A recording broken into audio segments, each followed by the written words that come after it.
Aquacutiti or Monsam. All right, Justin Quadria. Was a Ghana for Becoswada and MPP. Amanyokon Mujidia or Bressikasem, one of my Danima.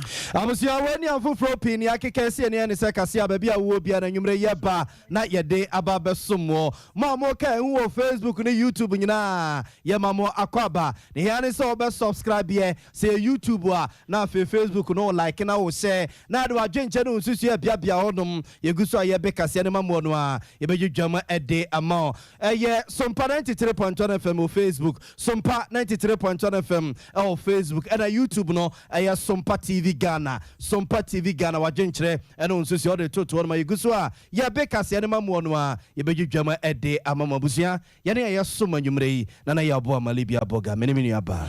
Oh, Hinini, Amba Crunchy. And I mean so made to us war.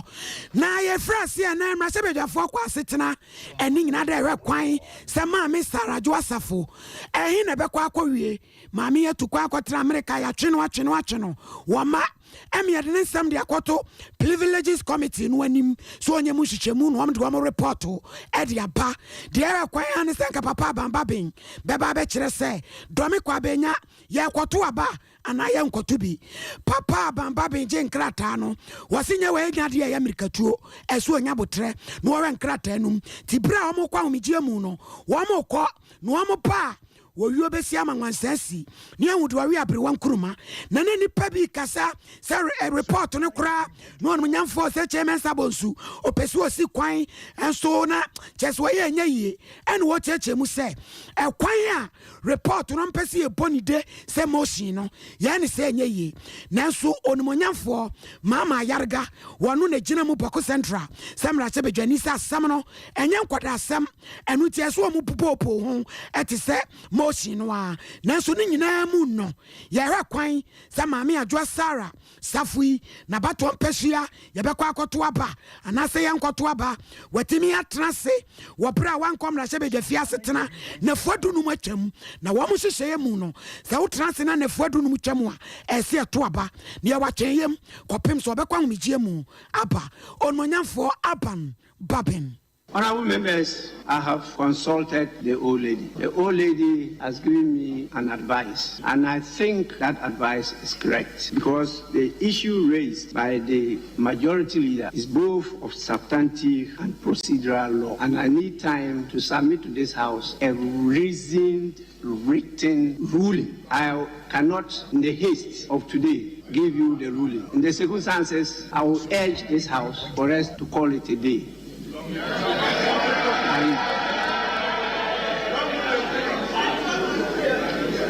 On return, I will deliver the written ruling.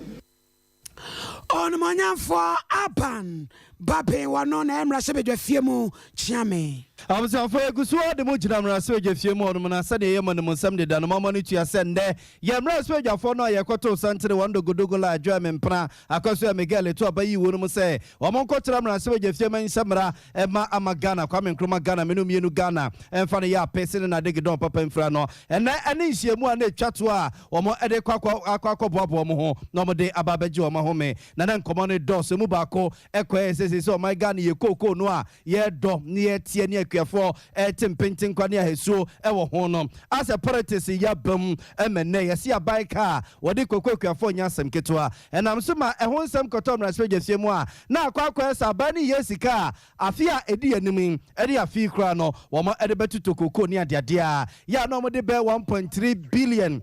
Say, Aqua cotton respect for no more anymore. Some people what jatum, I'm a bina quackwages abosiano, near the abetu to cocoa. A hot number respect, Jenny, one respect, Yama this year. One more a Jumako and Yen seen about on Persia so. Or I will cancel out to force him. Equine say, Lord, do you remember my crying? I'm a beer quackwaji. Nemo my bison and so say, one more the politics, MPP and this is say ye cocoa no, say a Yama, a war, a cocoa board ho, in Jabayan Pen 4, and so Monsaka Crabebois, and my cocoa do I yet here, and the quack Jama Sukotono, at Miako Nemo, Ami Yesica do noir, at the Ababa Bomay Hobra, Honorable Kessel. Ato Forsen.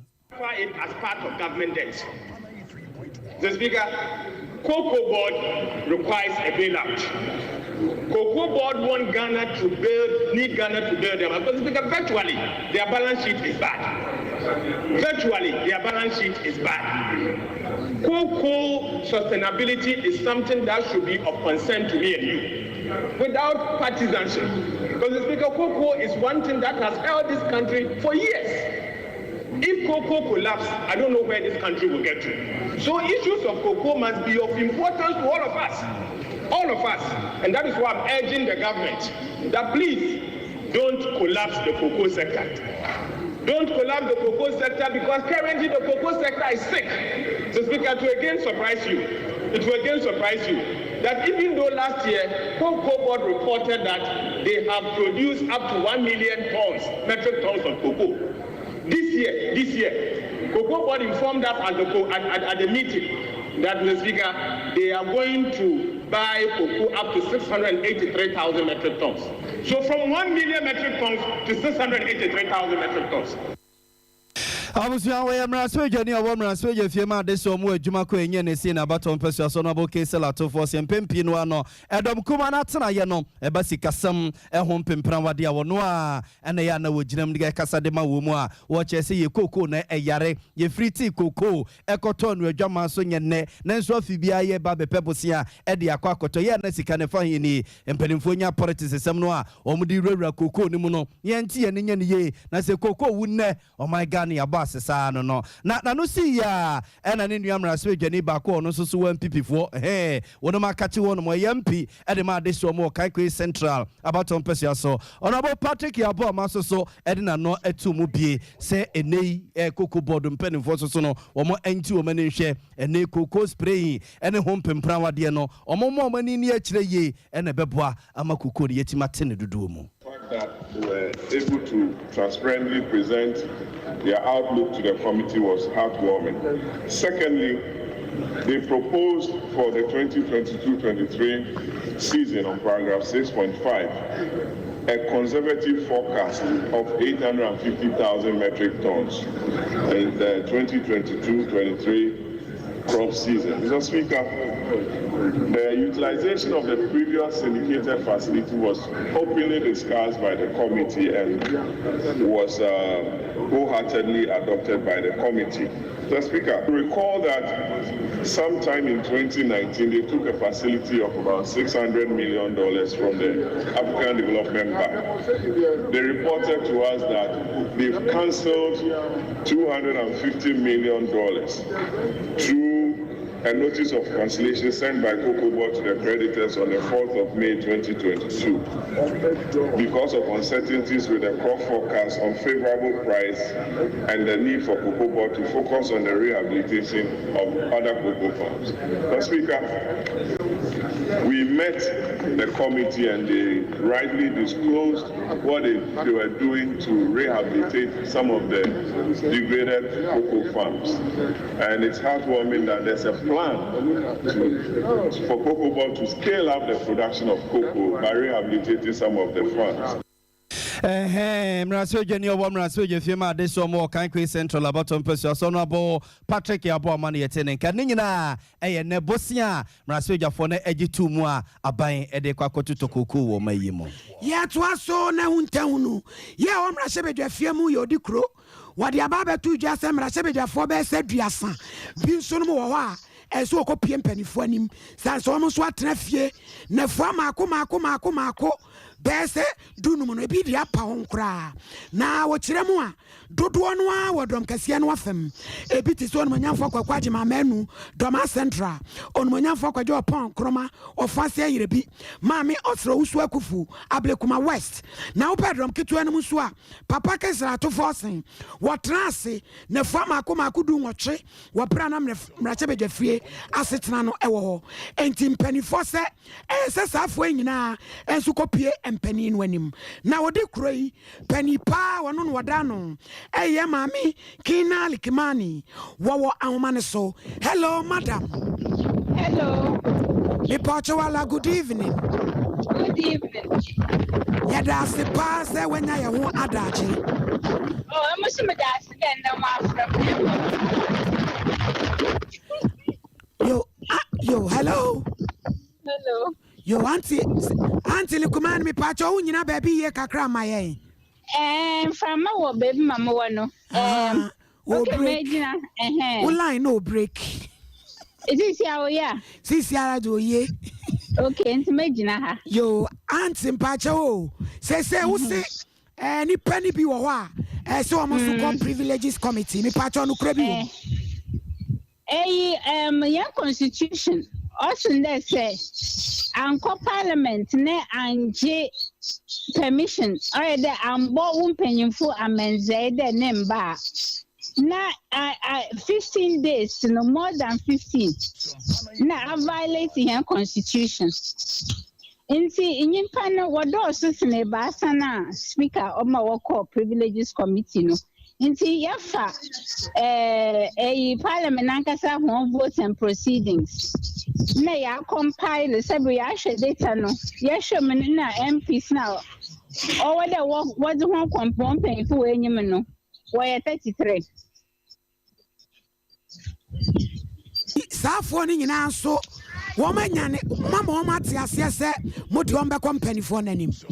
Oh, yeah, yeah, yeah, list now, speaker. Young boy, yeah, they have one amends. So I guess when you there, one parliament more than 15 days, I want to home paying farmers. Yeah, no, they catch one guess when na mama pena makade do no be ministers inti osande yan constitution o sakade yan president o mampenyu no ori in ministers na or the oyibi fi parliament na dem constitution provision no osande o there ministers MPs no so wan ko parliament no be the work chan here the djuma na wo kitan odo sunti won tumunko na yadam na yan constitution no so hwe tumunko parliament o there egbo mpenyimfo na menze Mami ilikimani mi pocho wo odi kro na nkasa ya kasa obi odi kro parliament o ma djuma ne sei ye djuma ye hwe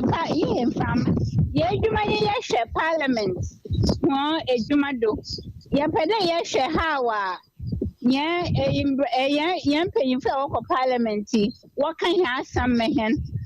What shall you some do? Into one can say, what can parliament floor? Nina Yeshe. Now, as the Quinta Yeshe, absenteeism near there. Oh no, we have constitution no there. Or there, so one parliament more than 15 days. No one won't pay for them there.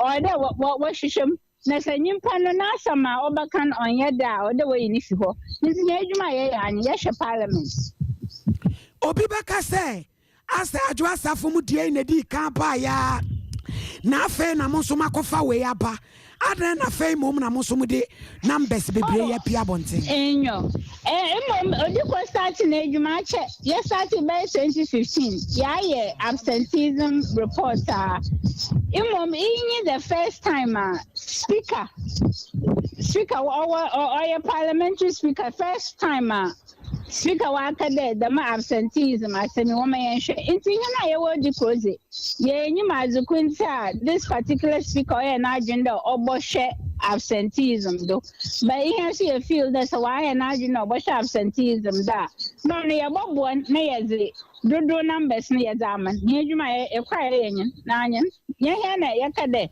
Sabio, here NGO, Parliament, no ocean, Nejuma, do here too. Yeah, enforce the Parliament, my issue. But I don't want constitution, only your bottom, I shall wage money, I catch a Parliament. Auntie Likimani, send it public rebel, dear, say, Mrasebe, the Fiona Castle, Mobachu, Masodia, say Parliament in Begu. There were what you man and also. Nipaya, oh my absenteeism. One to three, Samra Sabaja Fiana Castle, Betchu on Masua, say Parliament in Begu. Parliament on and you cannot what listen, then why 33. You can't walk for Parliament where 275. Now, Sabio again, the momentum in your hand, your constitution in the Oracan. Nti say e ba pede de oni da ye dunya constitution da ono se pede ka ono ya sam obiara but your constitution or can nipa na wo here list no do no wo 33 Young Kada one now won't fi parliament, so may I pay the privileges committee in order from one no be someone there. Saying in a amber parliament 28 days now and give permission. On the account. Under the constitution account. Auntie Kimani and now be a request that and car parliament. Wabaka Bibia Fajwa Safo and some Musaka report no. Speaker Antimianka Reno Ayamuwa. One kakra. But on the other hand, so in fact, the young can acquire there in the last day of this meeting. No, Wabaka Masam not the Masamano Yenim, obey nephew, Wabaka the seat, no, or a vacant because honorable Safo. Days are parliament system, the meeting or 41 or 40 days. Now, while I said, Juma Mobi, now Juma 40 days. Now, what's in there? I'm both paying farmers and son and Quajuma 40 days. One more, or what kind of betcham, so I'm Bambakashi and Tenet or Netedo or Budomika Benyafana or Bugana for. Instead, hope there a parliament in the Wabaka, but speaker is so here time. So, no speaker until after the time. Boy chance. Auntie Kimani now almost one pa sitting pan and swam your basin. Even away then. What ba sitting pan? Oh, I am a dog, there be some dumb questioning. A man can say, I did Tanumuno. Yeah, when you pay 30 beer, no record that was bad, no, perfect, including on the MP for Navrongo Central. Honorable Chipario said, "Instead of being to Munkade, look how we're in or missing. FSO, you were nipa do by 130. And also all record no or a good power one by no wire absentee. Say in Kofu, you would say I can Ghana Parliament, I am a bay 140 people. But in Sinana, what list did you? We or Sunday. Parliamentarians need P. Wawa. In Binuma, where ministers no, or beg, or in some ambassador, what you permission. Since honestly, Yazuma do no way, but 33 or the washer worker won't have some. Auntie Kimani, Yadasi, Papa, and Umre. Musomedasi. Madam Kina Likimani, bye. What you will be? What you are cutting Papa. Director Edema Jumedia Wamra Sebede Fiemwa, your friend Odikro, Wamo the woman need dim Rasebede phone wom Jumedie, I would rob a breachi, Aya Jumekua and Sapayasi. I was very good so some parent to the point on FM Yumren Siakasian and San Babia will be an Igusua. Yadema Mostai Bia Benisunyania. I have some parent 98.9 FM, Sompa 98.9 FM. Yentoso, Igusua the Mujinam Raspig Film Hodomoa. Na and ne and some custom Raspig Film no. Only to so more backcoma, or more backcoma Sanua, and some session here cranwa. You better be the Aquaco 2 Monima. So also Mujitumo, also more any temperature, no magia to me, also more to baby no, no so my bonnet. And I'm and some Jeff when she no papa. Benun Sian Pemu non so dear. Nedom Kumani and some Jeff when she madaya. One more tresse. What matete? Sa bulk oil transportation company limited ya. You tell it your friend it's a boss that you mano. AC. One more office in Monochian be. Now our office ya wo musi. Omo kaipa. Say shasi and enyende. Be 2017 mu honomo and I'm paying for the whole budget ne. A home pimpra wadi nyina betu woman in Ratwig if you monomo. A momo bobo who did 2 more. Na a cow mobile. A bear $90 million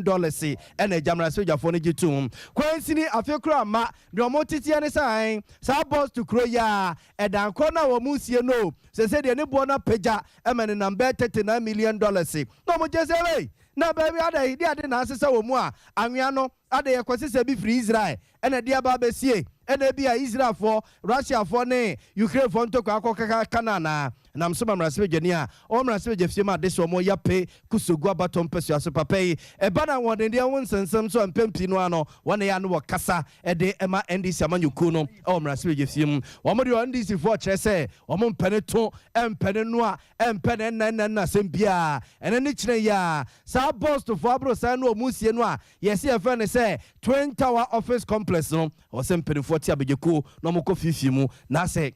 frakadam bi ye pie mu ho fake kakra scandals be dream sharing prayer and force near him say every day but and then yenya and krata say office complex Mr. Wada from Esha says OC IMPP are buying every born who say 39 million or this is our office now. The boy do and into over investigations now.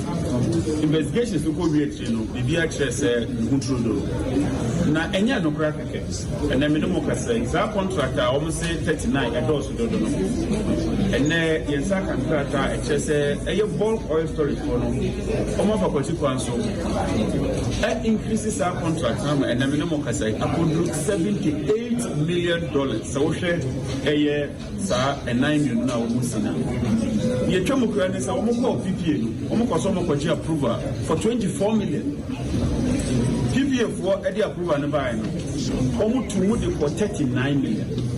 Not just a Ohania, a word for a year, 39 million, no, any 78 million buying with Abatuma Bona. Just 100% or half and increases our contract. Obviously, NDC Mrasoje or Mrasoje Fim Mama, they saw more ya Pekuso go about on pesos, and maybe a chemo, no, yes, so far be the chra, or my Ghana one in their homes and some so, and nay, Abayoko, drinking on my Ghana one in their homes and some so, no, hey, would dimut into my pa, Honorable John Abdullah Jarapo. And yet, in Canoa, who did in your madam Kumana Nemo, a yes, and some cheerful share movie. Or rest, I'm not a George. Ningo Pram Rasebejani, wa friends and Chofo Shamu, Sagana Cardia Sabre, Adani PPO, Mani Mua, and on Quansone Cardia, who bet me their registration, no, a more Yamra, and the National Communication Authority, Mammy or Slouswaku Funene drum, woman PPP and found. I catch a bro. Now, did you make any in Aperia? Wo pipiada want to mean a registration no any wani babre papa or else I'm not a Georgie so come ya pepra la ten e bi crowd in crofo card and a registration when in ade betu me aboa say no nko an be card ya ye betu me dia registration ntikane ye ma kwan na voters ID card nada ye mfanye na Samnet George say and wo kire nsem no mo.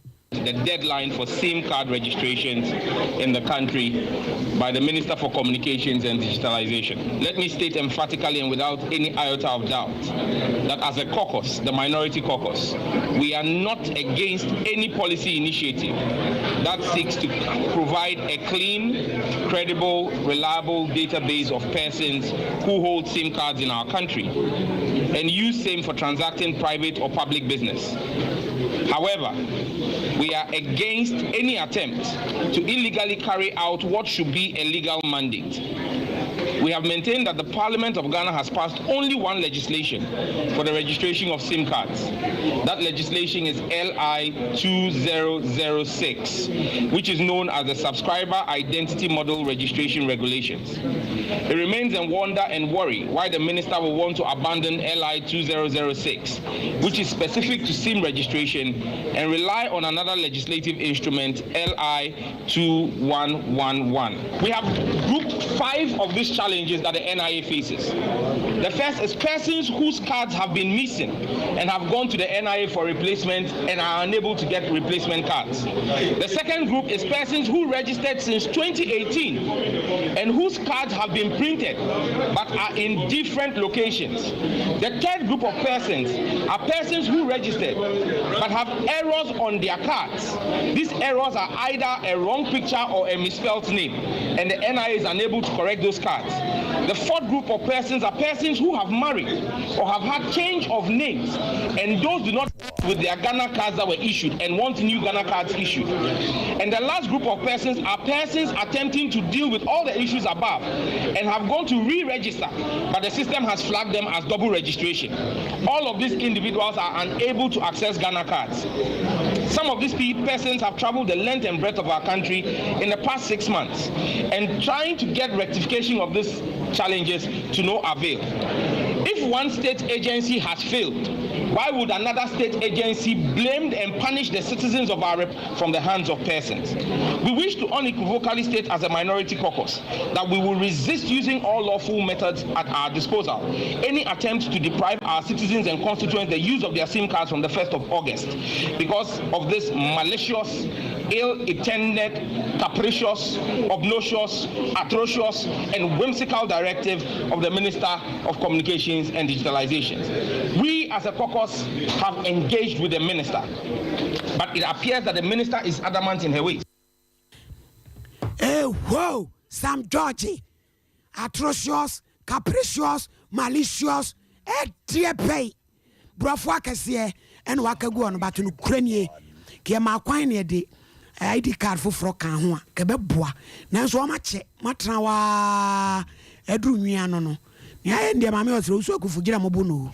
Once the Sanaji, Yabwa Matraswe. I was afraid the move from Las Vegas, few more money at the Marco Gomes, Yahons, and Seminas, they say the Atajifu, Aborigas and Penny Cantamantopada, and Nayenu no Moko, it is such an intelligence, a hood no Moko Kututu, Adaya.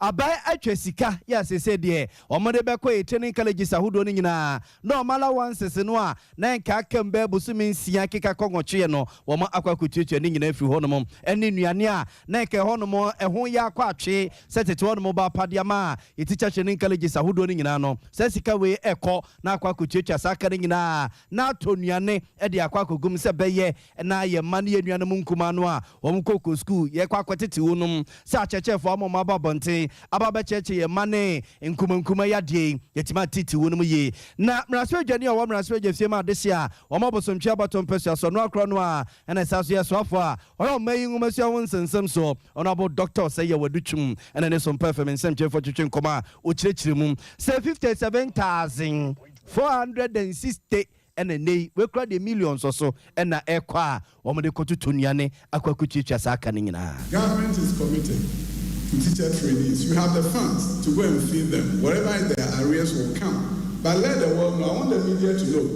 that we release funds to these young men and women, gentlemen and ladies who are sitting here, but they choose to be quiet about it. We are committed to what we promised to do.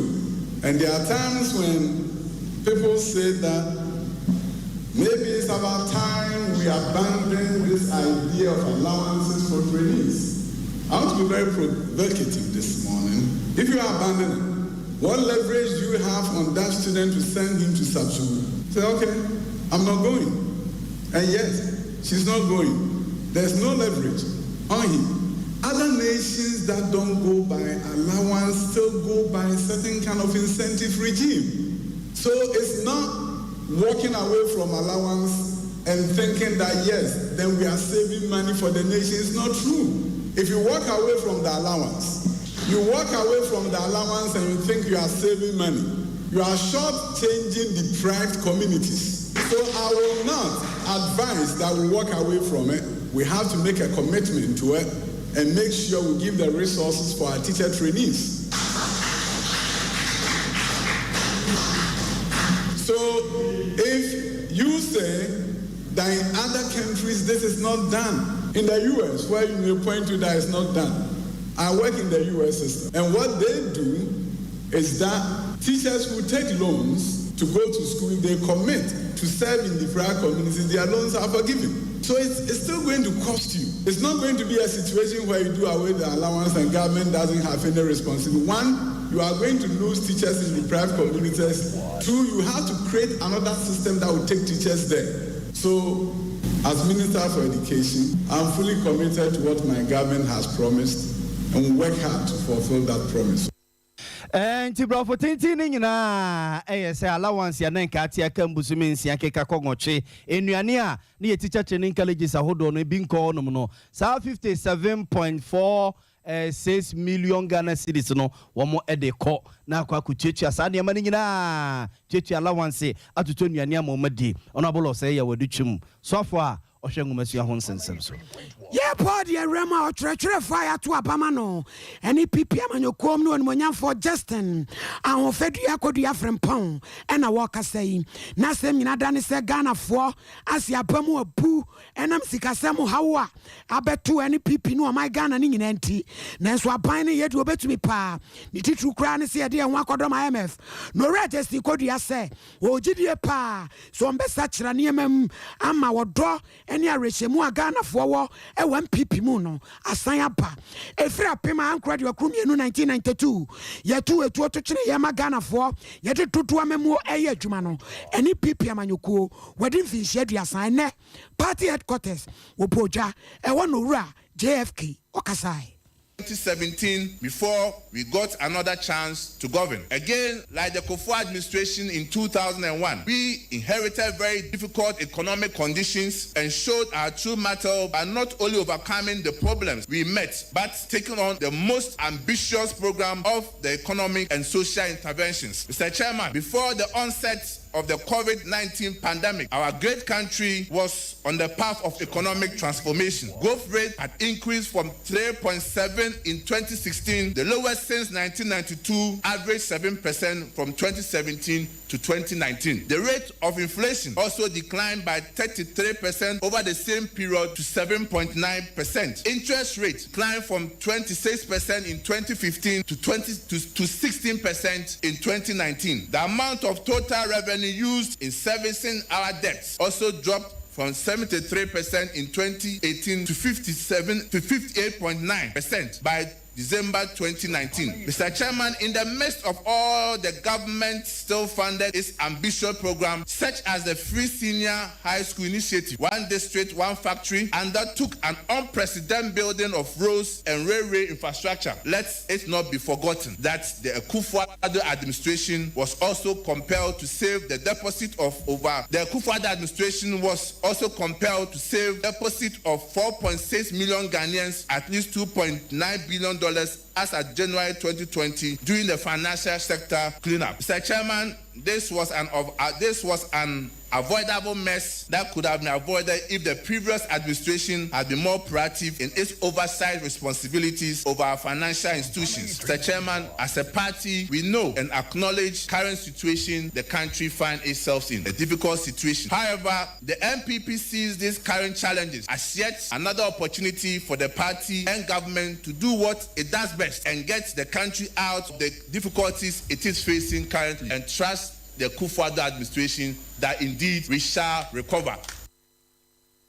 Way ayo tretre fwa ya to abadi amano any pipi amanyokom wokum kom on manyam for Justin kodua ho fedua frempon abusia yeguso Sompa 93.1 FM yenwumre no nsia kase na nsa no bia wo bia na yeguso a yade mamo style bia ne yese wadwenche no nsusie mo maka ehu o Facebook ene YouTube nyina ye mamo akwaba wadwenche no nsusie odi e fa bra yen eye Sompa 93.1 FM o Facebook, Sompa 93.1 FM o Facebook na YouTube no eye Sompa TV Ghana ade ko nkase nyina ehu mfoni ehu pictures ene ade nyina yeguso a ye bede mamo no yetumre ye kiresie yetumre ne ye kiresiri jebasa na soso do adwen aba na yekọ ohun ento so yademu ko sunyina bonten so na nwumre ntete ya Sompa FM nsamtwefo pensimadu kataro ne branch mamo ne tia se ye adwuma ye konkonsa ne yedie na nyankopon ya dom na ketrema da bugem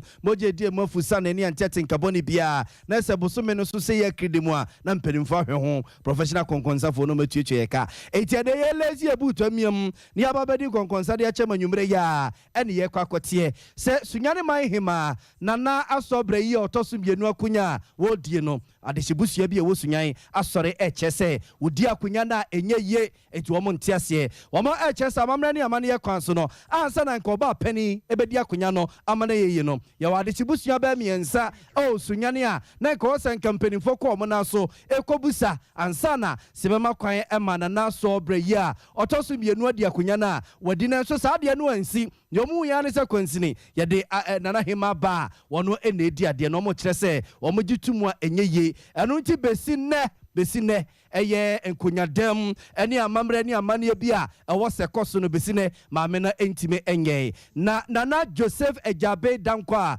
wakasa edema sa de shibusien nsamtwefo nhye mo ye no sunyina bonten so ene sane osi ebobo ne nsem so kakra eni Maya, Yamfa Companso, and Yinui, our day, Madame Abra Braye, Donko, or no a judge who say, or Yahima or Cream. Then you will be our yan, a good animasi, that the passo woman. And he said, you know, you know, Creno, a becantry, my men on yet, Yahima. Sana and another Royal family of Sunan Yakan. Yes, see, Mammy, Bright, Abra Braye, Donko, or Yahima, the entire casa, they say, can. Amamremudi, ye, or hine, and as a hima free, Adisia Busia, Nancy Sha, Sana Nabwa and Coco, a Bushi, a year, Busiami and Sunny Boom. Quenchua, a Cosia, and a Yantechua.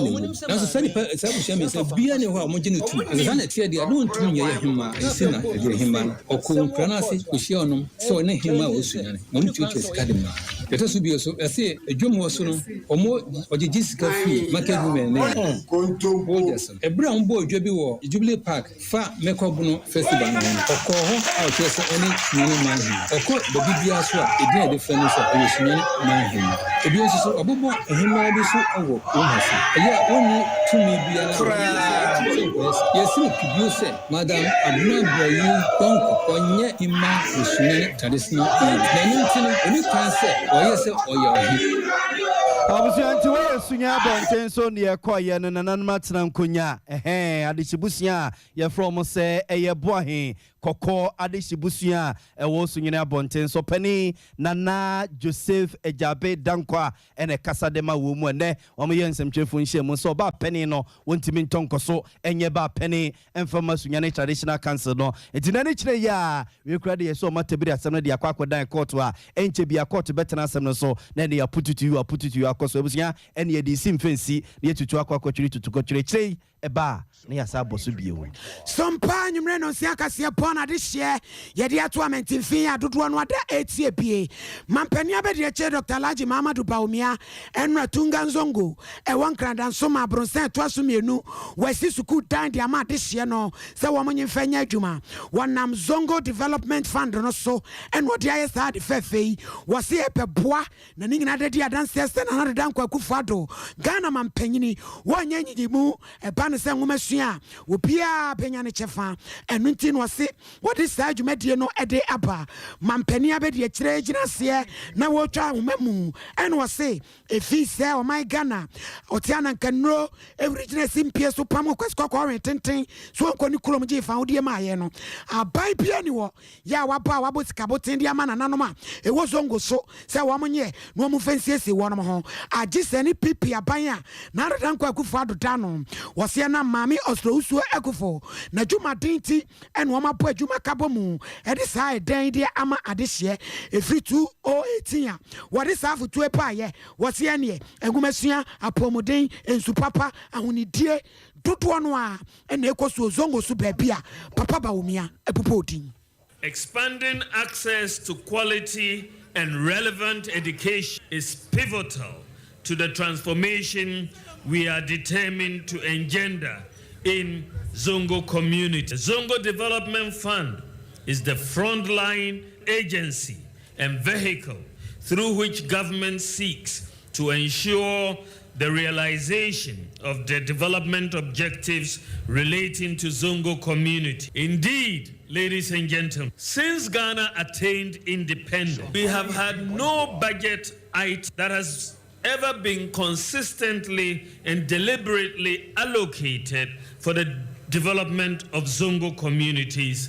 The establishment of the Zongo Development Fund for Zongo communities is therefore indisputably unprecedented. The construction of this impressive educational complex and its ancillary facilities by the Zongo Development Fund in Tunga, championed by our ever-vibrant and hard-working Member of Parliament, the indefatigable Honorable Mrs. Hajia Aisha Esla Owusu Ekufu, clearly underscores our commitment to leave neither crook nor cranny in our efforts at expanding access to quality and education, particularly in Zongo community. Indeed, communities such as New Fadama and Medina have witnessed remarkable transformation in social, recreational, and sporting activities through the construction of community sports and social centers. Piao, Mampenia Bediache, and a Wakasan and Yamami as Rose Wakufu, and Manane Pa, a case in a who. Yo. Ben Day. I was saying to us when you're from Kwachimako Agmabaton Persias and Honorable Prince, Kakari, and the knee. Mama Nichi and yes, you were in Persiano so. Adaya, yes, police constable Boachi, and Ujina Kwaso. Na Kwaso, Ujano, Watu Barrier Noir, was say, yes, a visibility is one wine, pussy, Womobro Fakasia Cassia, and an a commander, Superintendent Albert Kwansa, EBPSO, no, see. Na baby a mobile barrier dey say ne o watwe dey na mo dey atwere kwa mu hodom no da bani ye ya na ne pan we ya na pan kef mu pa da bi mu nyimfiri hodom na we dey moa o mu say ye boa na ya yire bambom se be ya de hia wo mo edi asemfire kwa no so no wo maso mbaji wo mo dey ne nso enye ne kwa so na enye sa kwa we na wo se mo fa so o papa yi bia na no ne say corporal boache eso so ekeka bia che ne commander ye befua e me ye say amanfo che say eh no de wo de obra Facebook no so na be video no se ne kopra boache esiki ka bi che ne commander wabra wan fa nani anto so be di principal be so pretendent masa na fomo na DC Prince Kakari che se be bi asem na keka kwa koduro no ayam hihye ba ko abebeto no so se obeti se bia IGP se wa transfer officers yi o se ni kromo positive yi trepe na se yese be transfer bia no mo koya na so mo bai etwose nunko a ene ne dadwene sesei. Generally, let me reduce security concerns. First of all, a commander, Samatono, I mean, the confidence level to say, send a public never see a woman in MCD fire, number one. Secondly, so yeah, any animal free FPU buy almost a more wire or hapa, a quina free a bit, a coffee, I did that, I could see a frank to anymore. A baby and a road because of papa, I go voting, you could deal with grandma, but don't pay more than no. And see, I'll buy a break a candy and record this incident in the bill, back of crime. I'm hoping you say, "Here, stretch me here, persecute on that stretch. Here, your commandant on Asamaton. No, we are the man. IGP Swasuma on investigations. They support 100% investigations and outcome. But yeah, I see you soon anyway. Yeah, how primarily, and they say, "Idea because we ain't got problem in Massey. They very draw and go for your first stretch and so. And our friends, your commander. How do we build his confidence? And any one image. These are the two issues I as a district. And here, I have an idea for Massey. Now, investigations as to who was right, who was wrong, the chain of command, communication, and what have you. The one day, to be sir, assurance I'm the mark my for say. So, yeah, from the said the Bayer, the Biaco, one, maybe Bia2T. No, Bian, true, Bianca, command on here. Now, the Bitchaman, Tomako, so assume Gianna Conia, Bedian, so 101. So, let's go so I can want some more happen. In fact, Andra more, and Nemi Bemen is our stretch, but Andra, I saw the no more Juma.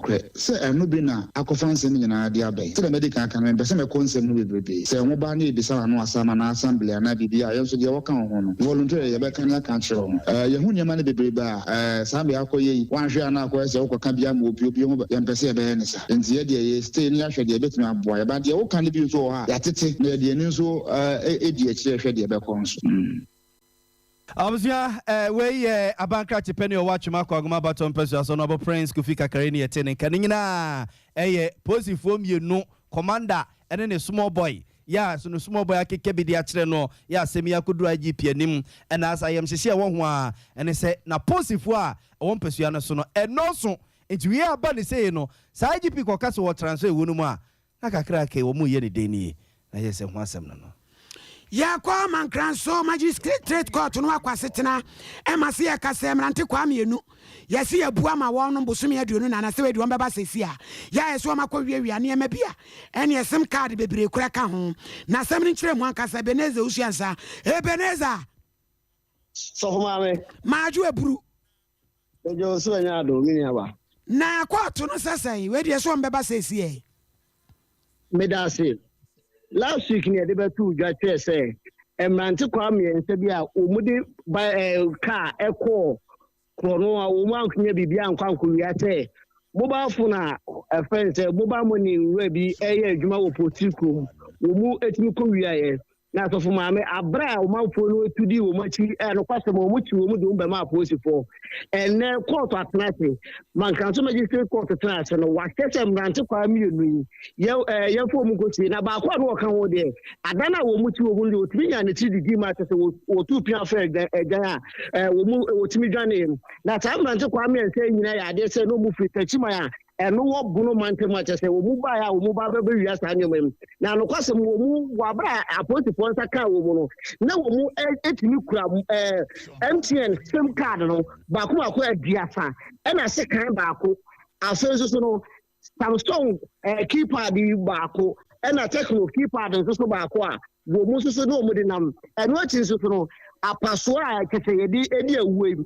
omukuta ba ko enan national insurance card so no mukuta ba ko national ID card so no mukuta ba ko e na afen so no driving license so ba ko a e na voter ID card so ba ko e ka ho a na o e ka wo mu na no kwasem nipa ba ko na wo dwane ye no ye fa na mispa opoku wo no dodo na fa na gatuso wo nde wo tupi afa ga se tem no ka te no apoti fo gu so mo ye hwe no ya wa bra court tutu na no mo o chere amanje ko egbo mu trimu pose mo kwa ko wiade anokwase mo mu wiade no mo ta bo mu trimu pose ko mo pese o mu di abrante na wo ye mo ba money no ewu nsuso anokwase mo o mu etimi bo mu trimu pose na nsuso no etimi anso tidi eno na court said amanje ko we ye no mo tinafia enye yi amanje ko o mu etimi ko ehun ko ka agwami Sulemana Yawuza na afa nsuso no Salifu or no to your driver, or women and a quarter say,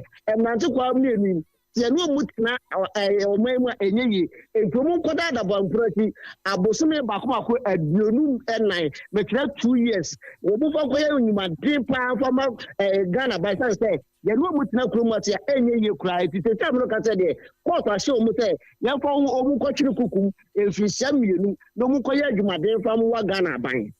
Na no mo se kire se free Ghana ha kakraka no tati ma ton no mo ho no na chese wo metumi abesa operations no ho na just so for mama ahomete se utimu se nyankopon ankata na yiwo mu to krata san se wo mu eba no sim card e ka wo mu ho eye bako 31 kasa utimu to ma je nko sim card na mu dia ba bedu a ene to mbeda da branch se nko mu ba beto iPhone charger ene ta branch photo se nko iPhone charger na dia mu a ene to mu tibi be wi a ne phone na nka o mu de kwa nyankopon anfa fia o mu eko de ka na o mu nam no eko hwe ase etinya ka na hwe ase ndan ka to ma no ko mu de koi aye o ma tiri futuro o ma hunu nti se ti ameno ka se de enam se ka na hwe ase ni nti no ena ma o mu nya o ma o mu ti o mu do mu be gira mra ni ma emra ene o mu di sa se no na chese sim card no krofo fun a o ma je no ma yi card sim a usise mu ana sabe pepe so for ma mutu say enkrofo tips that mobile money transfers ahodo e no matimi agye a wo chese wo mu nan kwaso mo jeje na branch e kura de wo say this tika to so 26,000 to a e na branch e ba say wo mu ba beto tipa wo ba beto charger ene say wo mutimi fa phone no a no mu di dwane no e di enkrofo sim card wo ma gye e no mu ankata enkrofo insurance card passport ni ade o ma je tete o mu didi boni ene se o mu kan ba hwe ho a yetimi nya asa ne o ma no wo bo no su yeda se wate nyame hira o yenu ya pem ohusu ansa na etwamfo ni freeman kranso e de ebre ye no awusiafo ne yento aso na yemfa mo nkwapu mantem yetufa se bevu bia no hende ne de makwapu mantem na ofo asa yiri bia bato mpesu ase ne yekwa kogine krobi ye friend Brenase ye wo ofo ase ye friend say Brenase kotokuom chia Johnson Brenase kotokuom chia Johnson na uko achem da akwa so yo nene ya tiesim ya ye namu ko achem da akwa so yi ya se zongo mabuno a womo eye ofuase ene ne Brenase honom ne yese abrantie bi se dia asem ne siye se dia asem ne kobae eno mo chi no mo vim ne vim tro ene enso buwa se yebo yese bi epeto so brima abrantie no a ma ne to ba ha ma ne so pakapaka memamro na yese doctor fo ne yekwa ko hwese wo mo be pre abrantie ne nkwade ama no na ne si ni mpon a wo wo akwada ne yese na me ba na maburu ni say de na mi ko zongo ho na makwa ko bisa de property me ba na ye ya mabrim ni sa papa iduru ho ni si wo ko bie na no ene say boys ni sa tuagu no so ebrim papa no say no musi brim ne ba no ebie eye befo a ba sa na mranche ne maba wa no a wo mso so mo brana se krodua nim so ye say da bi oba woni bema na brim no eyi ya chiasem wom so no enom de besie ni ewi ase na kese tuo se kantwe emabo ema krono kese ya dane amanfo ne sa na se adem okase yese de aposifo ene asojafo akentire wom ena akogu kromo no mu a omo hye ama asomdwe aba na pari ba ko wo kronum ene Sompa FM nsem twefo di nkoma o cheche mu pa ye kofa asemi nyina ba ye ene ene kan ya kan magudam ya wo ye pani o wo ya akwada o wo ye oba o wo ye bema o yeso bia ense dem kronim enene nansa ena boy bi o wo brena se ye beka ya ono na police for ekope na achi na etututu because wo brena se ma efa so ma ba ko hwere ne nkwa aye nu aye friend sai ne nse o musie no e madam pare ba hobi na sa boy no ne nse mu so zongo ni ba ko ko brena se ma ne bo no ma otwetwa ne moto dashboard ni nema ntino mo so ebon time is omo chine wo fon ase on betam no na akoma police for ampa so boy ne ba fon ase and then 3 days anajo e wo sport I free anajo da outlaw sport wo nti oba zongo boys no say waba and ko ko chino and omo koma police for nti brenas fon so te sa da na anajo no omo sesa omo ba e bedru fon ase krum etutu warning shot na de mama for dwane eno de na wo ye zongo ni na otondwane wo wa no makete na hwegu bre na asefo no na mekan ena omo ba zongo nti omo ba zongo no na zongo fon so ta omo na zongo chi ni ena omo de omo ko ma police for na chese bre na asefo ya che mama police for na ye miensa ti enra bre na asefo no anopa no omo ba Transformer filling station wo zongo ni bako eton wache wo filling station opposite baby a ye organizer shop no amon be hwie ma me na aduane gu na ma me na be ye case entiendre wia no so e ma brenas for ayinfo mpinifo ni bi ba zungo e be pa cho se omone omomrante na akasama bibia 2020 yesere se mo bia ankofo mba bim ene se ya nti asem da no pa we so brenas for sa ba baby endo be hwie aduane gu sa be hwie aduane no gu bium e ba tan na je se mrante so die chi ko ase na sana brenas fo ni be hwie aduane no gu ye na omodwane ye na omo anko omo kote wo mo ase yo brenas ase yo tizongo fo ni dru brenas ase yo pena chese omo sani etu gu omo so far me no kasa no etu ni ka nipa ba ko fo na ba ko e na ye wa frim e na menu so e da critical condition mo sana won atamo abuzu aye samo boss sa asem we ye de ni coach wi se oni ti asante mo de akiri ni be fra to bia no yesisi maso e wo ho we eye brenase ye wo fose ayire bia baton pesu aso epo e mantemo e na ye tete sa re ho sem we e de efrie yangenga majenche kakra mamohu yo ene yenkwa na yanko kenkan majenche kakra modi abafa kase hu emfama mo kujwa Sompa furniture works so o enjoy powerful news no pa every kujwa Sompa furniture works ya ewo kumase edum Starboy also o share live and clear ewo afumem airport Sompa FM de was no size kra ye da se Amisco Spelele aka Hawatwaso was in fact NDC amanyuku no o mo inspire ye yes pa na sa o mo takashi analysis no enya de ebefa Frederick Mystica Sciatica Warrior 21st clinic so we enjoy news no ewo sunyan na ohinini wo so mo wadwo pa Frederick Mystica no Samuel Bekwen